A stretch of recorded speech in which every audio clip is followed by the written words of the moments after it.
The problem with leadership, like parenting, is it cannot be measured in a daily basis. It is like exercise. I can give you all the science and numbers of people, that prove that exercise is good for your health and helps you live longer, and you might be compelled by my science, and you'll go to the gym and you'll come home from the gym and you'll look in the mirror and you'll see nothing.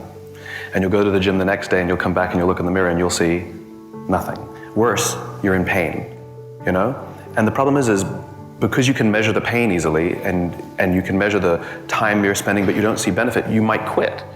But if you look at a picture of yourself 3 months from before, you're like, I can't believe I ever looked like that. There's not a single person here that knows on a daily basis if you're a good parent. You have no clue. You get glimmers of hope when you see your child accomplish something. You're like, I'm doing something right.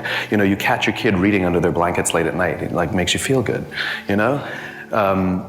You really will not know if you've actually done a good job for 30 years. Right?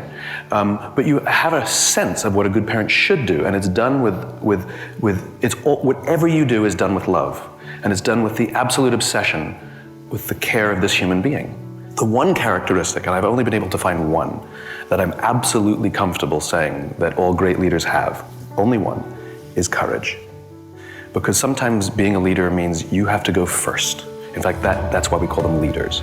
Right? In other words, everyone in the organization knows what has to be done, but who's going to volunteer to do it? Most people go, let's wait and see what happens. It's management, It's their problem. I don't have control over the CEO. I'm not the CEO. You are not a leader. Leaders are the ones who say, I could get my head cut off here. I'll give it a try. And what ends up happening is others follow. But if you get your head cut off, then you have to go find another job. That's the risk you run. Leadership comes at tremendous risk. It's all about what you see the objective.